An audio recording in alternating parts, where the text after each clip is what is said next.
Djupt inne i skogen döljer sig ett gäng småsjöar. Många inte ens synliga från kartan.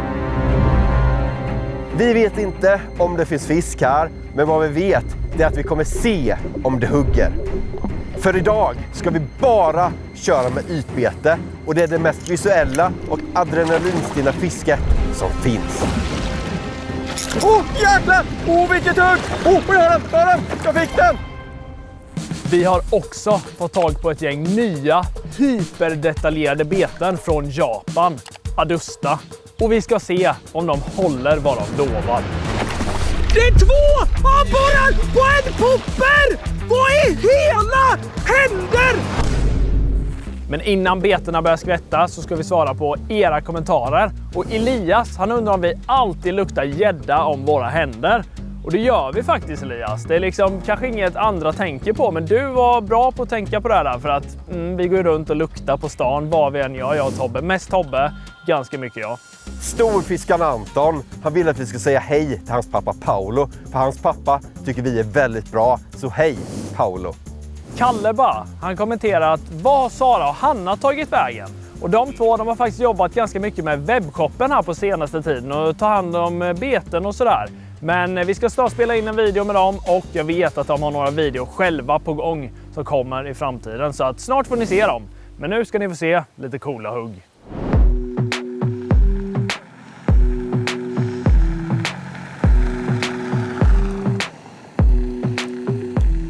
Planen idag, den är simpel. Vi ska utforska och det är det fisket som jag tycker allra bäst om jag ska vara helt ärlig. Så vi har kollat upp ett område här med 10 stycken små, riktigt fina sjöar. Vissa så små att man knappt ser dem liksom. Men problemet är ju, hur ska man ta sig ner till de här sjöarna? Det finns inga vägar, inga stigar och en massa sump som kan bli lite problem. Vi har hittat det perfekta ytbetet som är designat och framtaget i Japan. Bara kolla detaljerna på de här betena. Det är inte ett bete skulle jag säga, utan det är ett litet konstverk. Och japaner, de är kända för sin kvalitet och varenda liten detalj i det här betet är genomtänkt till 100%.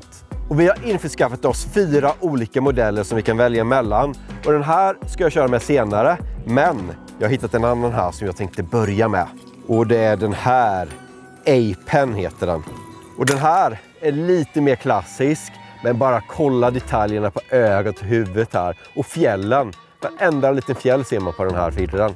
Och den här modellen är ett walk the dog-bete som går zigzag så här på ytan. Och varför jag väljer den här, det är för att man kan fånga både gäddor och abborre på den. Har man ett bete som är lite för konstigt så tycker man mest får bara gädda, men de kan vara riktigt stora. Vill du också välja ett bete så ska jag sätta på det här på mitt spö. Det vill jag verkligen. Och titta här, vad är det här? Jag har hittat en fladdermus här nere med armar på.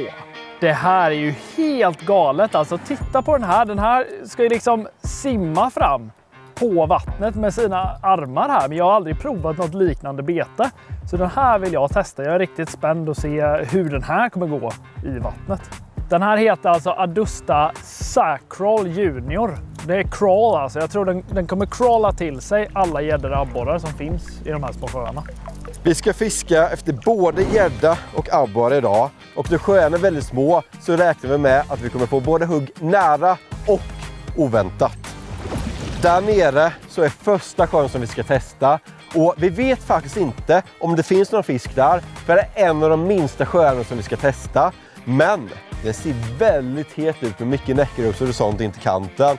Så hugger det där, ja då blir det nog framför fötterna.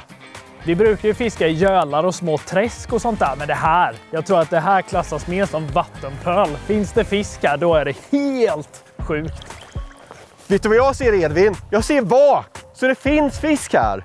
Det var ett vak! Så mellan träden att det var ett vak. Det är fisk i vattenpölen. Vem har släppt i? Jag vet inte, men du var vaksam i alla fall. Det var jag med. Jag var mest vaksam för jag såg det först. Men, och kolla! Det är ju massa, eller det kanske är skräddare. Nej, sådär. Nej, kolla det är massa. Det är så mycket fisk. Nu blir man ju taggad när man vet att det faktiskt finns fisk. Jag har inte varit så här taggad på att komma fram till ett vatten på jag vet inte hur länge. Nu ska jag inte sticka under stolen här, Tobbe.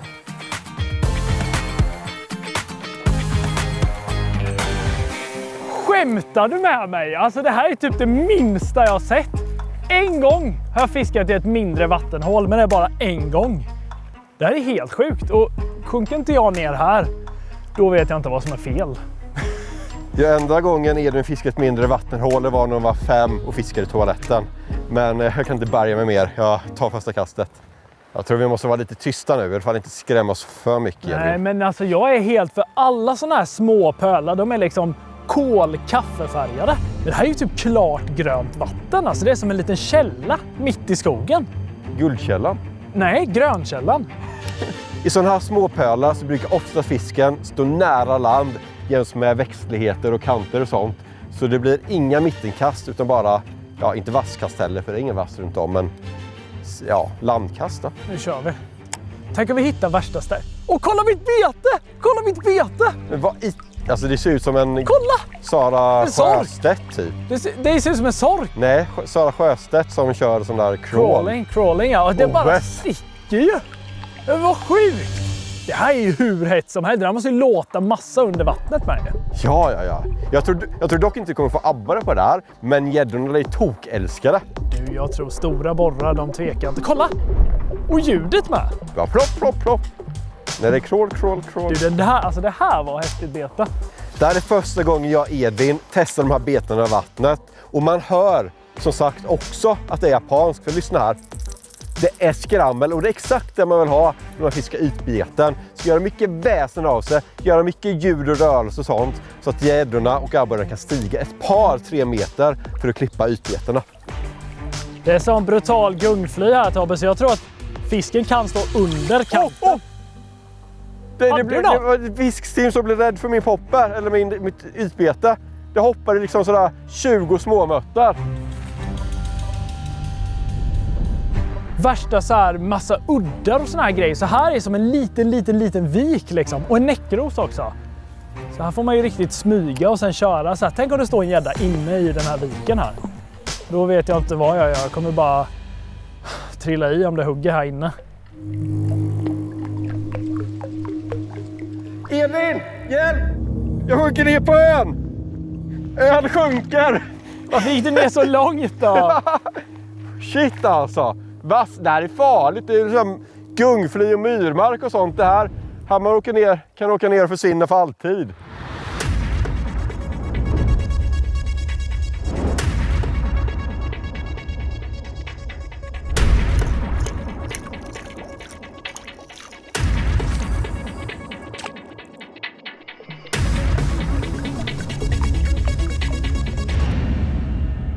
Ja, det här är ju nackdelen med sådana här små sjöar. De är riktigt häftiga och väldigt spännande att fiska i. Men nu har vi fiskat i 10 minuter, kanske 12 och fiskat av hela sjön. Jag och Tobbe. Så att ja, nu får vi typ åka vidare. För det skulle jag huggt om det var gädda här. Jag tror att någon har kommit och tagit alla gäddor för oss.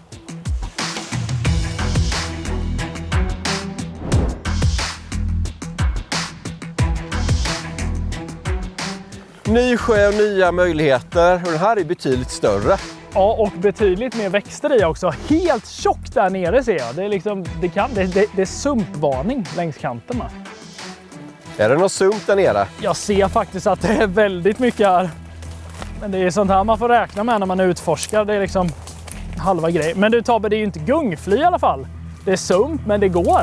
Det är sump som du dör av. Ja, men vi får se om jag försvinner nu då. Snacka om mycket näckrosor och vass och skit och grejer här. Åh nej, här var det gungfly Tobbe. Det var det. Men jag åker ju inte igenom i alla fall. Alltså jag kan ändå på något sätt. Nu åkte jag igenom svart hål! Ja, men... Black hole! Som vanligt Edvin. Nej! Varför ska det alltid vara så här? Kan jag inte bara hitta en bra sjö från land? Jag tror du behöver hjälp här. Du, gå där du Tobbe. Gå du där.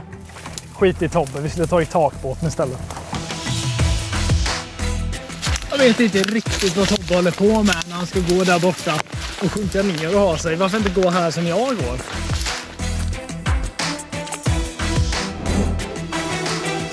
Ja, den! Första kastet! Ja! Den bara smackade till precis nära fötterna som jag sa. Första kastet i nya sjön. Ja, 2 meter ifrån mig. Fatta vad coolt att det ska komma en meterfisk och bara klippa skiten. Åh, jävlar! Vilket hugg! Ja, den igen! Den låg stilla! Vad gör du? Jag har Den är plaskar. där! Jag har inte plaskar där borta vid dig. Du är vildgädda ju. Den är helt den var större. Det var inte den som var på först. Men va?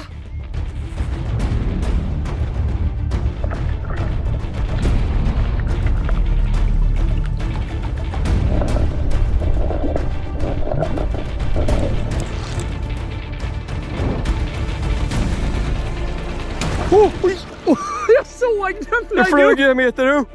Jag såg! Det var det sjukaste.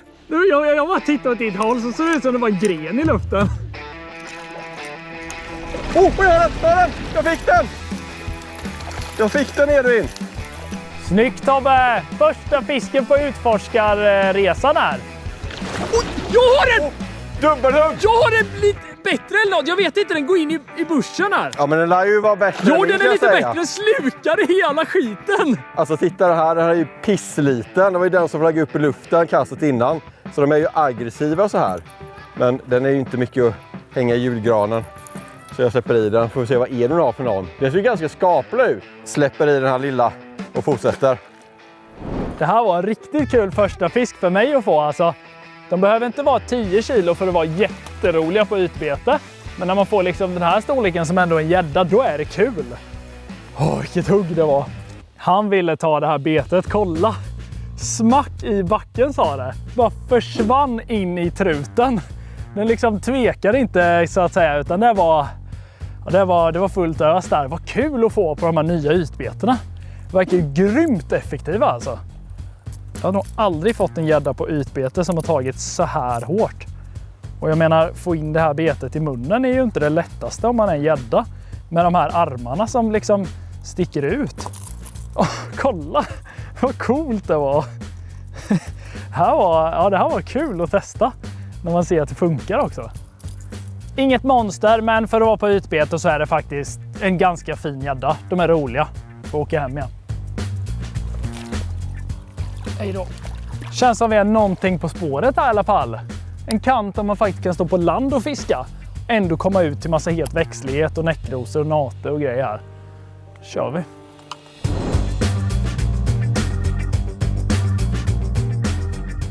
Nu har jag hittat ett nedfallet träd där fram och det brukar vara bra för stora abborrar tycker jag.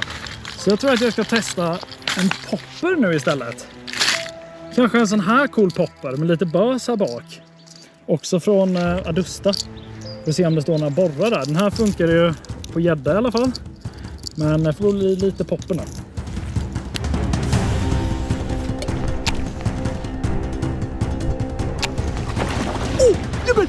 Skojar du med mig? Jag kastade ut poppen och så skulle jag bara rätta till mig här och då bara hörde jag ett hugg. Betet låg bakom grenen där borta. Jag fick den. Vad är det för något då? Det är stora abborre! Det är 2 abborrar på en popper! Vad i hela händer? 2 stora abborrar på en gång! Hallå, hjälp! Tobbe! Tobbe! Det sjukaste någonsin hände! Vad är det som händer, Edvin? Vad håller du i för någonting? Ja, det sjukaste någonsin har hänt. Jag har aldrig varit med om dess like. Jag vet inte hur jag ska hålla. 2 fina abborrar. De är ju stora, Edvin. Den ena är ju 40 och den här är 30 någonting. Och det, alltså jag fattar ingenting. Jag har inte ens börjat veva så satt de på. Vid ett träd med massa baitfish. Alltså vad är det som händer? Ser ni här hemma? Jag fick 2 stora abborrar på ett kast. Skriv i kommentarerna om det någonsin har hänt er. Då blir det nog 0 kommentarer på den här videon typ. Jag vet liksom inte hur jag ska hur ska jag kroka av dem, Tobbe? Du får typ hjälpa till. Nu hänger det ju bara en där. Du får typ ta bort kroken här. Jag får väl komma och hjälpa det här då. Alltså där var det. Alltså den här är stor. Här får du en abborre. Alltså du får den. Jag fick 2 så jag nöjer mig med en. Kolla på den här abborren. Alltså det är typ min största abborre på ytbete. Och det hände första gången vi provade de här Adusta-betena. Det måste vara ett tecken på att de är riktigt heta. Jag får släppa i den här så får Tobbe releasa min andra. Eller släpper de samtidigt.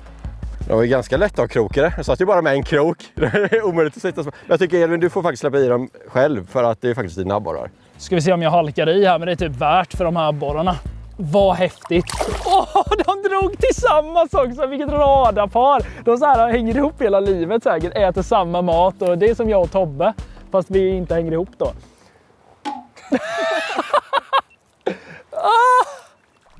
Det finns ju några olika slags ytbete som man kan fiska med och de fiskar man också på olika sätt.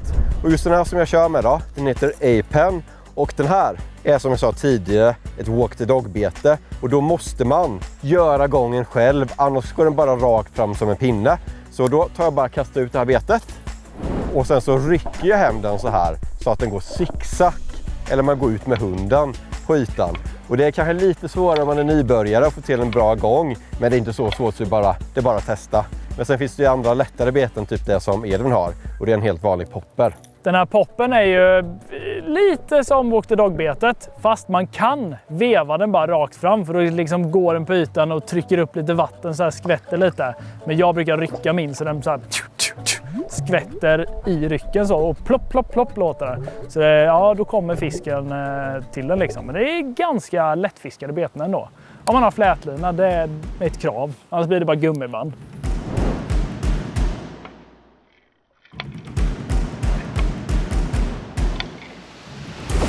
Jävla stor! Flög upp! Erik, så tar du den. Ja, men jag kastade innan den högg. Alltså den var stor. Var den där? Var det bättre variant? Ja, det var typ 3. Oj! Där är den! Det tog igen! Nej! Nej! Det var typ 3-4. Men så pass? Ja! På ytbeten då, det är fint. Ja, på ytbeten är det fin gädda. Varje hugg är ändå som en 10 så det gör inget av de här 4 liksom. Igen! Nej! Men vad tusan Tobbe! Sjukt att den liksom fiskarna kan ta 3-4 gånger. Men det gör de inte bara på ytbete känns som. Ja. De blir som triggare och helt galna. Där! Ja, jag fick den! Men det var inte den. Den här är pissliten. Ja, men va? Det är flera gäddor här. Den där var det inte som hög, det kan jag säga. Det är typ gäddparadiset ju. Gädda under varje näckrosblad. A-Pen levererar alltså. Sicket bete. Jag kan kroka av dem för det står lite dåligt i vattnet. Ja, nej men titta. Det här är mitt nya favoritutbete. Klickar ju verkligen enda gång man kastar. Och det liksom retar gäddorna till gallfeber. Men det var inte den som var på innan så den får vi gå tillbaka och se om jag kan få den andra. Men alltså att den var på så många gånger.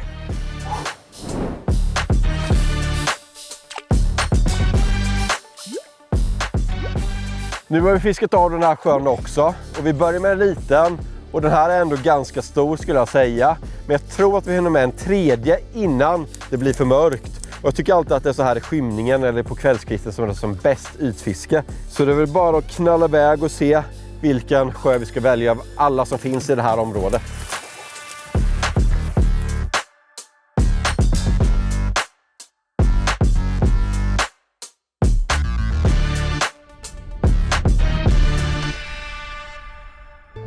Vi har varit i otaliga vatten och fiskat. Från djupa fjordar upp i nordligaste Norge till små sjöar i Småland som vi är just nu. Och det finns en sak som vi alltid har med oss och det är en bra morakniv. Och just den här limegröna kniven från Mora, den har sånt här korkhandtag och det gör att den flyter om man tappar den i vattnet. Och jag vet att det händer ju även den bästa ibland. Och dessutom är den här kniven just en jättebra allround-kniv. Men det är inte bara den här kniven de har otaliga, många olika modeller. Och här är en annan modell som är perfekt i fiske. Och det är en smidig, väldigt prisvärd filékniv som man lätt har med sig i ryggsäcken så här och inte tar mycket plats. Och sen vet jag att Edvin har en annan kniv som heter Rombo och han använder den väldigt ofta. Här har vi kniven. Den heter Black Rombo. Det är lite mer exklusiv modell som jag tycker är perfekt till matlagning ute i naturen. En bra kniv, det är som ett bra spö. Man märker när man saknar den. Och vi har använt moraknivar till allt möjligt när vi är ute och fiskar. Typ tälja ved, laga mat och rensa fisk. Moraknivar de är gjorda av svensk stål i Sverige och de är beprövade under många år. Så är ni intresserade av en morakniv så kan ni gå in på deras hemsida och ange rabattkoden sommarfiske20 som ger hela 20% rabatt på alla fiskeknivar. framme vid nästa vatten här och nu är det typ inte längre ens fiske. Det liknar mer en militärövning med den här terrängen alltså. Det är ingen annan som är så dum. Det är bara vi och militärer som blir tvingade att gå ut i sumpen så här. Så det blir ju kul att ta sig fram här, men förhoppningsvis ligger det en het liten göl, vattenpöl här inne.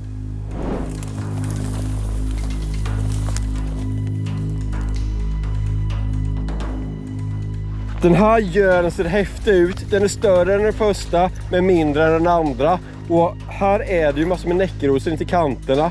Så den här tror jag ändå på. Steg nummer 1 klart. Klarade oss igenom terrängen. Och den här gölen, alltså den ser magisk ut. Den ser helt orörd ut. Man ser inte ett fotspår här förutom från Tobbe liksom. Och jag ser också att det är gräs och lite näckrosor, flikiga kanter. Det var en fisk här, Edvin. Nu ropar Tobbe att det var tydligen en fisk här också. Då vet man att det är hett. Jag kan tillägga att den här gölen, den har gädda med sig i sjönamnet liksom. Så det måste finnas gädda här. Tar vi se om det är någon hemma.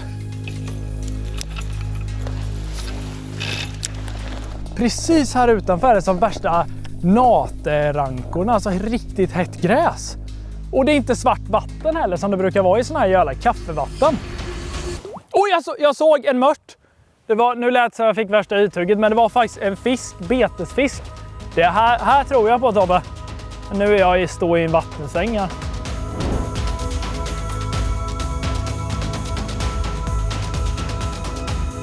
Jag undrar hur djupt den är. Åh, jag fick sjukt hugg!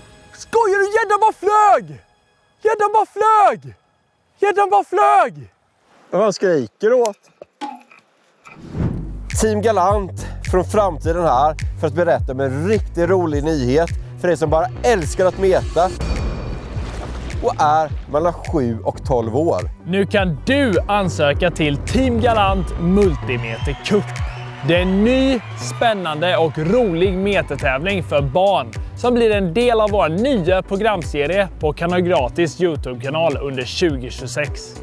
Om du blir uttagen får du tävla mot andra barn i din egna ålder framför kamerorna. Det enda du behöver göra är att meta en massa under sommaren, träna och ha kul. Det här är bara en positiv, glädjefylld och rolig tävling där barnen får komma ut och lära sig om naturen och samarbete. Så vi två hoppas att ni redan nu ansöker på kanalgratis.se/mmcup. Hoppas att vi ses på Sportfiskemässan 2026 för det är där första uttagningstävlingen kommer att vara. Den där gäddan, den var ju lite lurig och jag tänker så här, ja, en popper, det ville den ha en gång, 1,5 gång typ. Men den här grejen med propeller och svart ludd och sked och ja, det här coola ytbetet, det har nog ingen fiskat med här någonsin. Det kan jag faktiskt garantera er. Om man tittar på den här så det är svår att inte vilja äta upp skulle jag säga, men här också propeller. Ska vi se hur den går i vattnet här. Det här är jag mest spänd över. Jag har ingen aning. Den flyter i alla fall. Oh! Det är som en wobbler som går på ytan med propeller så här som... Du, det här. Aldrig sett något liknande. Det här kan vara riktigt hett för lite större fisk. För den är liksom lite fläskig ändå.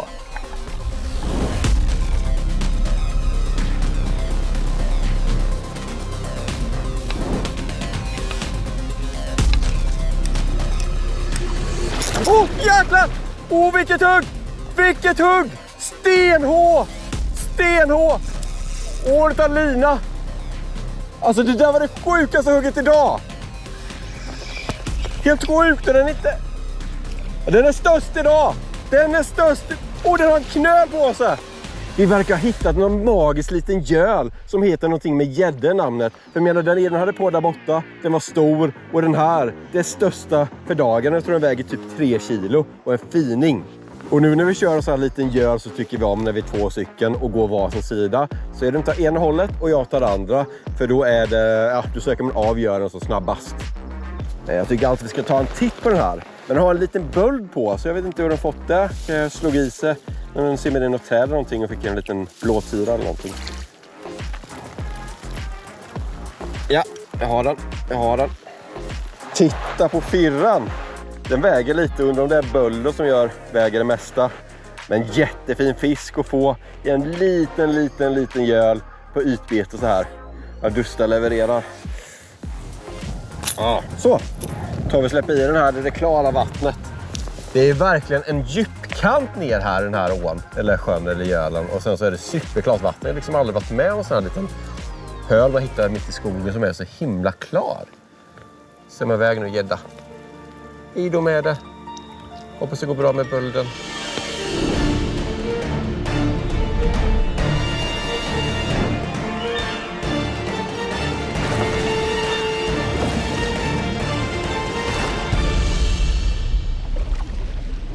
Jag har fiskat mycket ytbetesfiske i mina dagar och jag kan säga att de här betena är en klass för sig.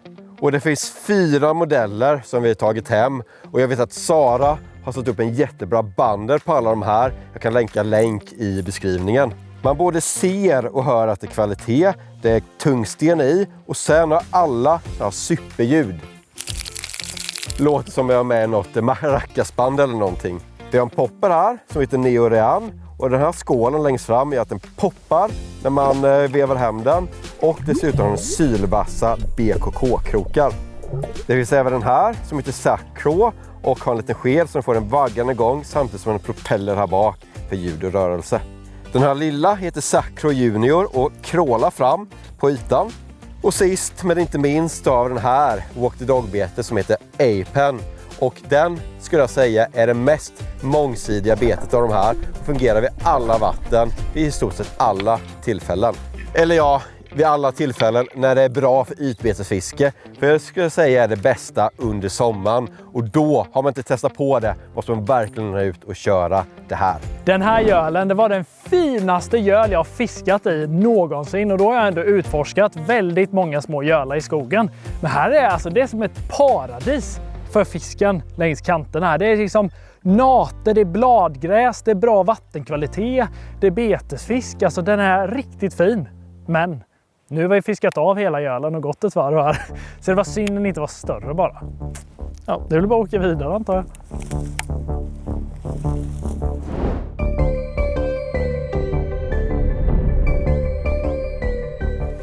Den här sjön som vi kom fram till nu då, den sitter ihop med den förra lilla supergölen med en liten bäck och är bara typ 400 meter ifrån. Så jag tänker att det kanske är samma vattenkvalitet och typ samma typ av sjö, bara att den är lite större. Här kommer jag bakom klippan och här är det helt annorlunda för det är bara massa sten. Det är stenig kant från ingenstans och det här, det tror jag kan vara hett. Ja, det är inte så sumpigt i alla fall Tobbe, man kan ändå gå här lite. Är det sten framför fötterna så brukar det alltid vara bra mark.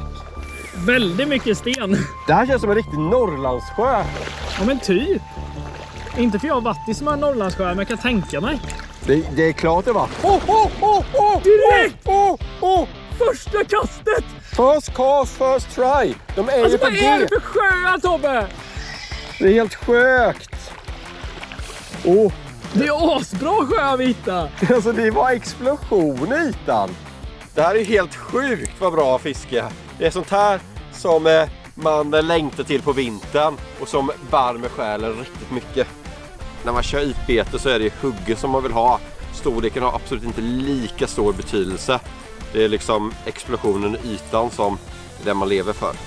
Jag tror faktiskt inte jag kommer byta bete. Alla 4 är ju superheta, men jag har fått in någon himla mojo eller någonting med det där Apen, så jag behåller den. De är lite dumma ibland och sen så bara liksom exploderar och åker iväg. Ja, sådär. Exploderar, det är någon bomb eller så går av, men exploderar det när gös eller gäddor bara sticker iväg och bara exploderar ytan. Jag menar exploderar, jag sa fel! Bra räddning där Tobbe, man kan nästan undra om du råkade säga fel från början och sen försökte rädda upp det och sen råkade säga fel igen. Men det är smart ord ändå, explodera eller vad du sa, det är denna gäddorna smäller liksom. Alltså det känns som att man ska trilla och gå på sten alltså. Jag har kommit på det bästa lifehacket. Vadå? Gå på dem. Torra. Men det sa du. Inte de blöta. Ja, vilket bra lifehack, Edvin. Okej, det var dåligt lifehack.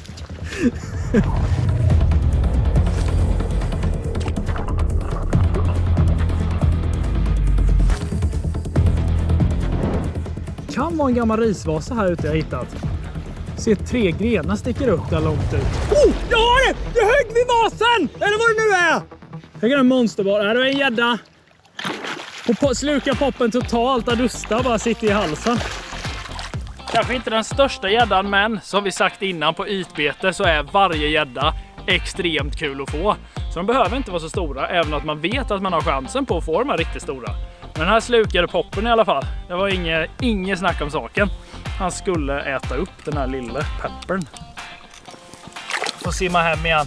Det känns som att det är riktigt bra vatten vi har hittat här alltså. Det är kul alltså, utforska när man lyckas och hitta nya ställen. Kan man åka tillbaka hit efter sen och kanske fiska abborre i med mina stora abborrar där. Så om ni vill det så skriv det i kommentarerna. Ju fler som skriver, ju större chans är att vi åker tillbaka hit och fiskar efter stora abborrar.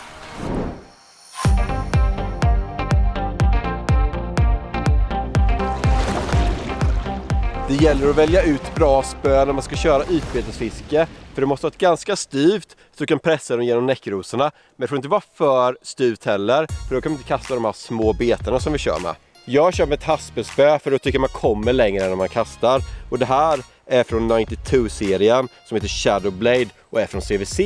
Tillsammans med en riktigt prisvärd rulle från Kappelan som heter VXM 700. Medan Tobbe kör med haspel så tycker jag om ett sånt här multikit.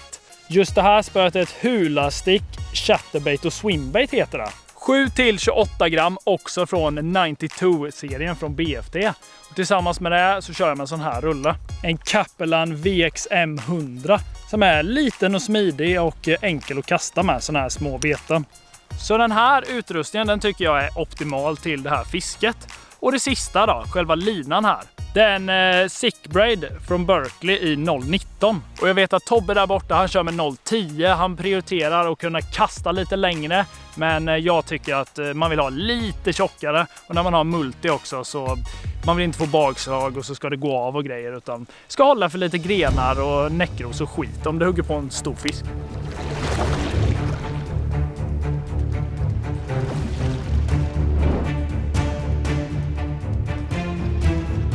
Oh, vad en abborre! En abborre kommer small precis vid kanten. På poppen bara sluff sa det. Påsen börjar ju dra ihop sig här nu till kvällskvisten. Och då, vad händer då? Jo, borrarna vaknar i den här sjön. Inte världens största abborre, men det är ändå en abborre. Så det verkar vara invaderat här av små gäddor och ganska små abborrar i just den här lilla gölen.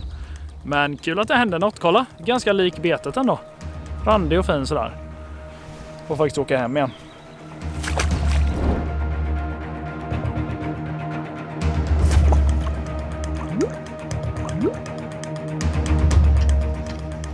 På det här kastet jag fick denna nu. Nu kommer den! Alltså det är så sjukt bra gäddfiske. Varje kast hugger det.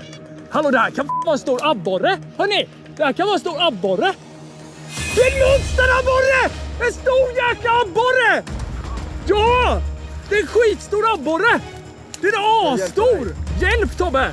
Precis innan vi skulle hem så gick jag bort och bara slängde något kast här. Det är nästan mörkt ute och så smäller det på världens abborre. Det är nästan det är stor Tobbe! Hallå eller? Sumpborre. Yes!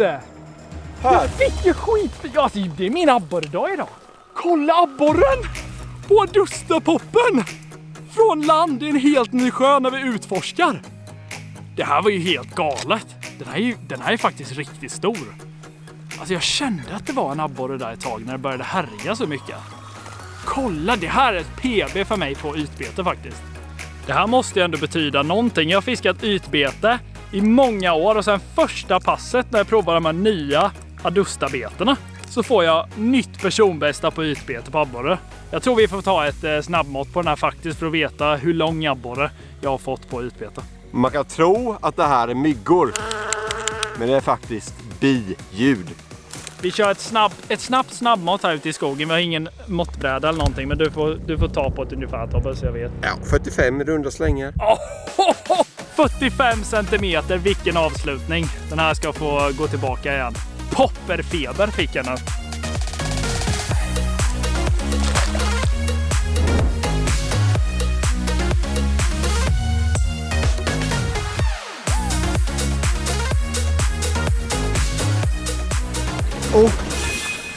känns lite borrigt faktiskt. Det är borre! Det är borre! Det står borre! Står borre! Står borre! Den är stor! Den är fy vilken stor! Vilken gammal abborre! Vad är det som händer? Alltså Tobbe får gamla abborrar nu och över. Den är ju jättestor!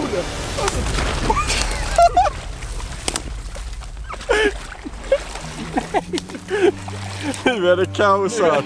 Det är bra abborrefiske. Evin trillar ner i... och kör någon. Någon har lagt rullande stockar här av någon anledning. Jag trodde det var stabila stockar. Men den är ju stor, Tobbe ju. Den här måste nog ha lite biljud på också. För jag kommer inte ihåg hur lång min PB är på popper. Men jag måste veta längden. Du får hjälpa mig här, Evin och Krupp. Jajamän. Han har klippt som en gädda alltså från sidan. Ja, det var bra hugg. Det är liksom abborrarna här kanske tror att de är gäddor. För gäddorna är mindre än abborrarna är. Biet kommer nu. Det var inget bi nu. Men det var det innan. Ett snabbmått här ute i skogen är inte lätt att mäta. Men du, den Tobbe är lång. Hur lång är den? 42. Nej, 43. Är den 43? 43. En 43 cm abborre till mig och en 45 cm abborre till Edvin. Och helt klart avsluta den här fisketuren. Hej då! Glöm inte, om ni också vill ha sånt här kul fiske, och kolla in bundlen som Sara har gjort på vår hemsida kanalgratis.se. Och jag känner mig helt nöjd för dagen. Så vill jag bara säga ett stort tack till Moraknivar för ni är med och sponsrar den här videon så vi kan göra fler gratis fiskefilmer till er. Och tycker ni om de här videorna när vi åker ut och utforskar såna här nya vatten, fiskar ytbete, så kommentera här nere, sump och lämna en like. Så kommer vi nog göra det här igen. Ha det bra. Tja! Nu blir det bortklippta scener. Vill du också ta... Jag vill ju det, så får jag inte. Om inte du skärper dig så slår jag dig också igen. Pricken över iset eller grädden på moset. Ändå många prickar över iset. Det är liksom. väldigt mycket prickar över is.